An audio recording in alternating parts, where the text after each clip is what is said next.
안녕하세요. 전산회계 1급 제70회 기출문제 이론편 보겠습니다. 문제 1번.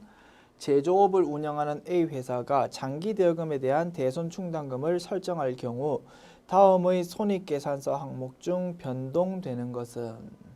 장기대여금에 대해서 대손충당금을 설정하는 분계 어떻게 됩니까? 차변에 기타의 대손상각비, 대변에 장기대여금에 대한 대손충당금 그렇게 기록하면 될 것입니다. 차변에 기록되는 기타의 대손상각비 계정 과목은 뭘로 분류됩니까? 영업 외 비용으로 분류가 될 것입니다. 자, 그러한 분계를 하면요. 뭐가 변동됩니까? 매출 원가는 전혀 변동 없고요. 영업 외 비용이니까 그지?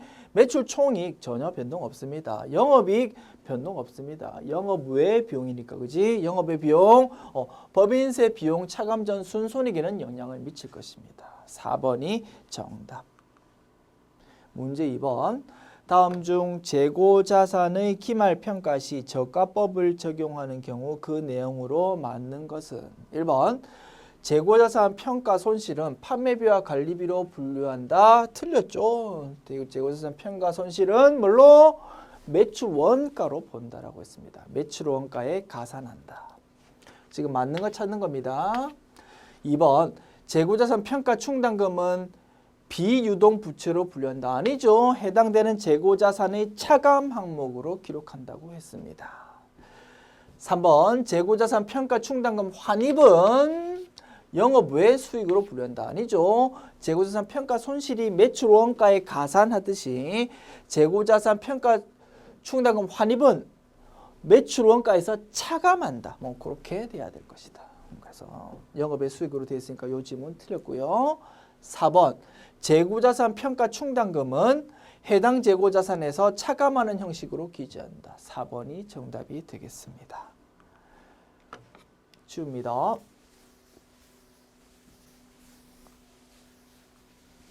문제 3번.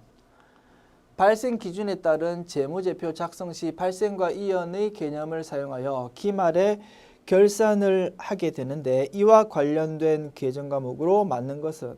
수익과 비용의 발생과 이연과 관련되어 있는 계정 과목 찾아라 이겁니다.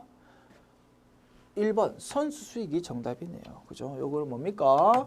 수익의 이연이었다. 비용의 이연은 선급 비용. 비용의 발생은 미지급 비용. 수익의 발생은 미수 수익. 그런 것들이 수익 비용의 발생과 이연에 관한 계정 과목들이었습니다. 정답 1번. 문제 4번. 다음 빈칸 안에 들어갈 내용으로 알맞은 것은? 단기 매매 증권 평가 손실 또는 평가 이익은요. 자, 계정 과목은 뭘로 분류되냐 그 말입니다. 뭘로 분류됩니까? 영업 외 수익 또는 영업 외 비용으로 분류가 됩니다. 가는 영업의 비용, 영업의 수익 요게 대가 될 것이고요. 나는 재무제표에 있어서 요거는 뭘로 기록됩니까? 손익계산서에 기록이 될 것이다. 매도 가능 증권 평가 손실, 매도 가능 증권 평가 이익은 뭘로 분류됩니까? 기타 포괄 손익 누계액으로 분류되고 요거는 재무제표 중에서 재무상태표에 반영이 된다. 재무상태표. 정답은 3번이 될 것입니다.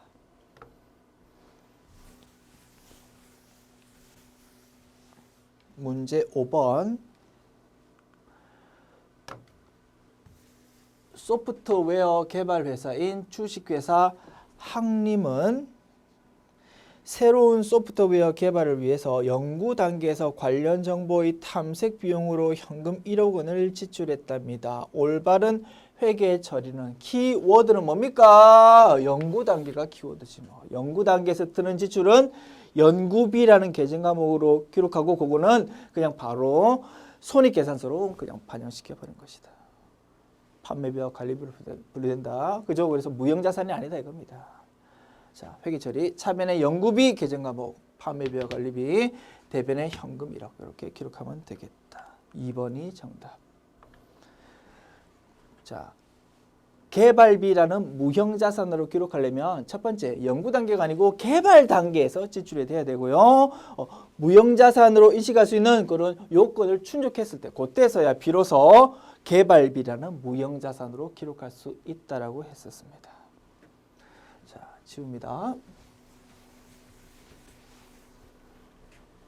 문제 6번 봅시다. 상품 매출에 의한 매출 애누리와 매출 환입에 대한 올바른 회계 처리 방법은 1번 매출 애누리와 매출 환입 모두 총 매출액에서 차감한다. 1번이 맞는 지문이다. 그죠? 정답은 1번이 되겠습니다.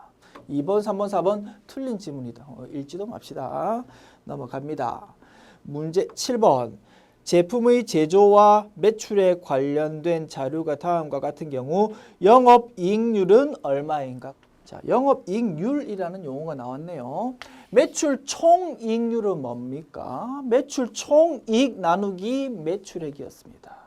영업이익률 마찬가지 로직입니다. 영업이익을 구해가지고요. 그거를 뭘로 나눈다고요? 매출액으로 나눈다고요. 그래서 무슨 율이라고 되어 있는 거는 분모를 매출액으로 하면 되는 것입니다. 그래서 그냥 영업이익은 얼마인가 이렇게 물었으면 참 좋겠는데 뭐 이런 용어를 등장시켜 가지고 문제를 냈네요. 됐죠? 한번 문제 나왔으니까 요 용어 알아두셨으면 좋겠다. 영업이익률은 영업이익 나누기 매출액. 하나 더 정리하자. 매출 총이익률은 뭐였다고요? 매출 총이익 나누기 매출액. 됐죠? 자, 문제 풉니다. 자, 이제 영업이익을 구하면 되겠다. 매출액 나와 있고요. 제품에 대한 자료, 제공품에 대한 자료, 단기 총제조원가 이런 것들이 제시되어 있고 영업이익 구해야 되니까 판매비와 관리비 금액도 제시가 되어 있네요. 자, 그러면 일단 매출 원가를 구해야 될 것인데 우리가 원가 회계에서 배웠던 원가의 흐름 그 로직으로 매출 원가를 구하면 되겠다. 됐죠? 제공품과 제품 총계정 원장을 그려봅시다. 둘 다 자산이다. 내 자리 왼쪽이고요. 기초금액 이쪽에 적히고 기말금액은 반대쪽에 적히게 될 것입니다. 기초 제품은 24만 원. 기말 제품 30만 원. 기초 제공품 3만 원. 기말 제공품 3만 원. 단기 총 제조 원가 50만 원. 그러면 요거 왼쪽 합계가 53만 원. 오른쪽 합계도 53만 원 돼야 되고 따라서 단기 제품 제조 원가는 50만 원 될 것입니다. 50만 원. 그 금액은 이렇게 그대로 넘어올 것이고, 그지? 50만 원. 그러면 제품 총계정 원장의 왼쪽 금액은 74만 원 되고요. 오른쪽 합계도 74만 원 돼야 되거든. 그러면 매출 원가 계산할 수 있겠습니다. 74만 원에서 30만 원 뺀 44만 원이 매출 원가가 된다. 그러면 영업이익 구할 수 있겠다. 그죠? 매출액에서 매출 원가 빼고 그러면 56만 원 나오거든요. 그게 매출 총이익이다 이겁니다. 거기서 다시 판매비와 관리비 16만 원을 뺍니다. 그러면 40만 원 나오거든요. 그게 뭐라고? 영업이익이 될 것이다. 40만 원. 묻고 있는 거는 영업이익률이니까 40만 원 나누기 뭐? 매출액. 그렇게 한 것이 답이 되고요. 그러면 얼마가 답이라고요? 40만 원 나누기 100만 원. 40%네. 40%가 정답이 됩니다. 정답 1번. 됐죠? 지웁니다.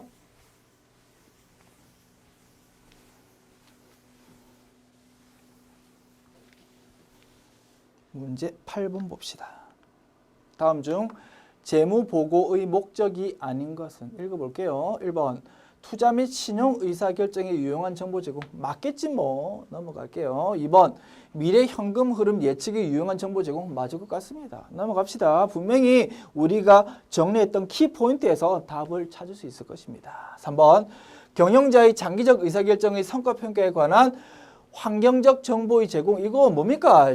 재무회계가 아니고 원가회계에 관한 질문 되겠죠. 경영자 내부 정보 용자지 않습니까? 그렇죠? 그래서 3번이 정답이 될 것입니다. 4번 재무상태, 현금 흐름, 자원 변동 등의 재무정보 제공 맞겠지 뭐. 재무회계에 관한 지문이 맞다. 요거는 원가회계에 가까운 지문일 것이다. 문제 9번 볼게요. 다음은 공손에 대한 설명이다. 괄호 안에 들어갈 말은 정상공손은 제품을 생산하는 데 불가피하게 발생한 것으로 기억에 포함한다. 무엇에? 정상품 원가에 포함한다라고 했었습니다. 비정상공손은요. 비효율적 생산관리로 인하여 발생한 것으로 뭘로 처리한다? 영업 외 비용으로 처리한다라고 했었습니다. 기억은 정상품 원가, 이렇게 제품 제조 원가라고 표현했네. 그리고 니은은 영업 외 비용. 됐죠? 정답은 2번이 되겠습니다.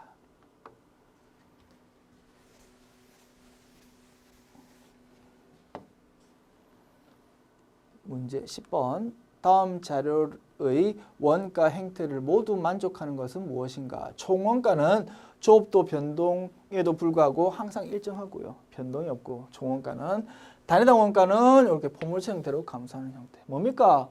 고정원가를 말하는 것입니다. 자, 고정원가, 감가상각비 대표적인 고정원가죠. 2번이 정답이 되겠습니다. 그리고 현재 배포되고 있는 문제지에서는요. 포물선이 이렇게 나와 있는데 이상하잖아. 원가가 0보다 낮으면 마이너스라고? 잘못된 거고요. 워드 파일로 되어 있을 때는 포물선이 여기가 아니고 좀 위로 기록되어 있었습니다. 그거를 PDF로 변환하다 보니까 이게 좀 밑으로 이동되었나 봅니다. 그럴 것으로 예상되고요. 공부할 때 이거 아니죠. 위로 좀 이렇게 이동시켜 가지고 공부하시면 되겠습니다. 지울게요. 문제 11번. 단기 재료 소비액이 일부 누락된 경우 단기에 미치는 영향으로 틀린 것은 단 제공품과 제품 계정의 기말 재고 금액에는 영향을 미치지 않는다라고 되어 있습니다. 재료 소비액에 대한 분개해 볼게요. 기초 원재료 플러스 단기 매입 원재료 마이너스 기말 원재료 금액만큼이 소비된 거죠. 그죠? 그 금액이 제조 과정에 투입되었다. 그러면 분개는 차변, 대변 있을 때 대변의 원재료 계정의 목적수입니다. 자산의 감소. 100원이라고 적을까요? 100원 이렇게 적고 차변에 뭐? 상품이라면 차변에 바로 매출원가 올 것인데 원재료, 즉 제조 과정에 투입되는 원재료의 경우에는 바로 제조 매출원가로 가는 게 아니고 일단 제공품 쪽으로 갔다가요. 그게 다시 제품 쪽으로 갔다가 팔렸을 때 비로소 매출원가로 간다 이겁니다. 이렇게 흘러갈 것인데 문제에서 뭐라고 되어 있습니까? 제공품, 제품 그거는 영향 안 미친다고 지금 가정을 주었잖아. 기말 제공품, 기말 제품이 하나도 없는 회사인가 보다. 그래서 요거 신경 쓰지 말고 그냥 바로 매출원가로 생각해라 이겁니다. 그럼 결국은 상품하고 똑같은 꼴이 되지 뭐. 그죠? 대변의 상품, 차변의 상품 매출원가 기록하는 거하고 똑같은 영향을 미치는 것이다. 자, 요러한 분개가 있어야 되는데 누락이 되었대요. 그러면 영향이 어떻게 됩니까? 대변의 자산의 감소가 기록돼야 되는데 누락됐으니까 어디 여기 적을게요. 자산이 커져버리지. 그리고 차변에 비용의 증가가 기록돼야 되는데 여기 누락됐으니까 비용이 작아져 버리지 뭐. 됐죠? 그리고 자 단기 순이익 영향은 어떻습니까? 수익은 아무런 영향 없는데 비용이 작아져 버리니까 단기 순이익은 커지지 뭐. 단기 순이익은 고스란히 그 영향이 자본 쪽으로 간다 그지? 자본이 커진다. 그리고 최종 분석하자고 있습니다. 재무 상태표 3가지 가지고 분석하자. 자, 자산이 지금 커졌어. 부채는 전혀 등장 안 했어. 그러면 왼쪽, 오른쪽 합계 똑같으려면 어떻게? 당연히 자본이 커질 수밖에 없다. 아하, 요 분석 맞구나라는 것까지 검증했다. 분석 끝났죠? 요거 가지고 자 영양으로 틀린 거 찾으면 되겠다. 됐죠? 자 요렇게 분석했습니다. 답 찾습니다. 자 가보자. 단기 총 제조 원가 감소, 우리는 그냥 매출 원가의 감소라고 정리했었잖아요. 그지? 요거 맞는 것이고요. 단기 제품 제조 원가 감소, 요것도 맞는 것이다. 단기 순이익은 커지는 거지. 감소가 아니고. 3번이 정답이다. 그리고 제품 매출 원가 감소, 요것도 맞을 것이다. 됐죠? 이렇게 분석할 수 있겠습니다. 됐죠? 지웁니다.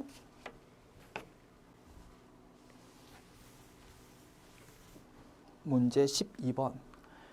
개별 원가 계산과 종합 원가 계산의 차이점을 설명한 것으로 틀린 것은 1번.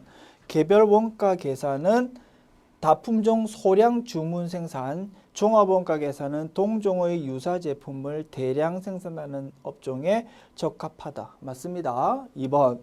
개별 원가 계산은 각 작업별로 원가를 집계하나 각 작업별, 잡 오더별로. 종합 원가 계산은 공정별로, 프로세스별로 원가를 집계한다. 맞습니다. 3번. 개별 원가 계산은 건설업, 조선업에 적합하고요. 종합 원가 계산은 정유업, 시멘트 산업에 적합하다. 맞습니다. 그러면 보나마나 답 4번이겠네요. 4번. 개별 원가 계산은 완성품 환산량을 기준으로 원가를 배분하며 틀렸죠. 완성품 환산량 사용하는 계산 방법은 종합 원가 계산이다. 그리고 종합 원가 계산은 작업 원가표에서 배분한다. 이것도 틀렸죠. 작업 원가표 사용하는 것은 개별 원가 계산입니다. 그래서 정답은 4번이 되겠습니다. 문제 13번. 다음 괄호 안에 알맞은 금액은 직전 수입 금액이 10억 원 이하인 음식점업을 영위하는 간이 과세자가 아닌 개인 사업자가 음식물을 판매하고 신용카드 등 매출 전표를 발행하는 경우 부가가치세법상 신용카드 등 발행 금액의 괄호 퍼센트 상당액을 연간 500만 원을 한도로 납부세액에서 공제한다. 어이구 처음 나온 내용이다. 그죠? 요거 전산 세무 2급에서 다루는 이런 세액 공제에 대한 문제가 출제됐습니다. 이런 거 자 지금 내가 문제를 풀고 있다. 어떻게 하면 되겠습니까? 안 배웠으니까 빨리 선택하고 넘어가는 것이지. 그게 중요합니다. 이거를 뭐 5분 10분 보고 있다고 해결이 됩니까? 안 됩니다. 그래서 이런 문제 절대 중요하지 않고 다시 나올 가능성 제로입니다. 그 말씀드리고 싶은 거는 이런 상황이 있을 때 말리지 말라고, 멘탈 흔들지 말고 지금 하나 놓치더라도 괜찮아. 좋게 우리는 해석할 수밖에 없다. 요거 하나 출제범위 벗어나면 나머지 문제 쉽겠지 뭐, 그렇게 생각하고 빨리 넘어가시기 바랍니다. 그거 꼭 말씀드리고 싶습니다. 그리고 앞으로 내가 시험 쳐야 된다고요? 요거 보지도 마십시오. 결론 났습니다. 그리고 정답은 1.3%래요. 그게 정답. 됐죠? 요걸로 끝. 부연설명 해볼게요. 요 문제가 왜 출제가 되었냐면 2016년도 세법 개정을 보면요. 이렇게 세액 공제하는 게 있는데 요거는 법인은 절대 적용 안 됩니다. 자, 우리는 법인을 대상으로 지금 계속 시험 치고 있는데 법인한테 적용 안 되는 세액 공제래. 출제된 것 자체가 이상하다 이겁니다. 개인한테만 적용되는 세액 공제인데 2016년도 1월 1일부터 적용되는 세법 개정에 이런 게 있었대요. 모든 개인한테 적용해 주려니까 너무 세금 깎아주는 게 아깝더랍니다. 그래서 범위를 좀 좁혔대. 개인이라 하더라도 10억 원 이상인 개인은 적용 안 해준다. 그게 바뀌었답니다. 언제? 2017년도가 아니고 2016년도 그때 세법 개정돼. 그래서 그거 한번 소개해 주려고 이렇게 문제를 만들었다가 문제가 썩 좋지 않겠지요. 그래서 다음에 문제 낼 거 없으면 내자 뭐 이렇게 밀리다가 이번에 그냥 나온 거지. 시기가 언제라고? 2017년도라고. 그러니까 나오면 안 됐게 나왔다 이겁니다. 보지도 마세요. 그래서 이런 게 있더래요. 문제 14번. 다음 중 부가가치세법상 세금 계산서 발급 의무 면제 대상이 아닌 것은? 봅시다. 직매장 반출을 제외한 간주 공급에 해당하는 재화의 공급. 맞죠? 직매장 반출 빼고 나머지 간주 형제들 요거 세금계산서 발급할 필요 없었다. 부동산 임대 용역 중 간주 임대료. 그래서 우리 간주 형제 뭐 이렇게 우리가 뭐 정리했었다. 그죠? 이런 것들 세금 계산서 발급할 필요 없는 거고요. 3번 일반 과세자로서 전세 버스 운송 사업을 영위한다. 이런 거는 발급의 면제 이런 거에서 본 적이 없습니다. 당연히 발급해야 되는 것이고 정답은 3번입니다. 참고로 전세 버스 사업은 우리 영수증 발급 대상 사업 그거 가군, 나군, 다군 그거 분류할 때 뭐였습니까? 참고로 한번 물어보는 겁니다. 요거 나군이었습니다. 기억나십니까? 복습3 한번 퀴즈 내보았습니다. 4번 미용업 또는 목욕 욕탕업을 경영하는 자가 공급하는 용역 요거 우리가 뭘로 정리했습니까? 모기미 형제들 그거 세금계산서 발급 안 해도 된다. 그렇게 우리가 정리했었습니다. 됐죠? 그래서 정답은 3번이 되겠습니다. 문제 15번. 다음 중 부가가치세법상 영세율의 특징이 아닌 것은 1번 수출업자의 자금 부담을 줄여서 수출 촉진한다. 맞죠? 2번 사업자의 부가가치세 부담을 완전히 면제해준다. 완전 면세 제도라고 부른다고 있습니다. 3번 국가가 이중과세를 방지한다. 이것도 맞는 말이겠지요. 자, 우리가 수출하는 물건에 대해서는 부가가치세 그냥 0% 영세율을 적용한다고 했습니다. 대신 그 부가가치세 언제 낸다고요? 물건 수입하는 나라에서 낸다고 했습니다. 그래서 부가가치세를 수출하는 나라도 내고 수입하는 나라 내고 그러면 안 된다라는 개념이 있다 이겁니다. 영세율은. 됐죠? 그래서 이거 맞는 지문이고요.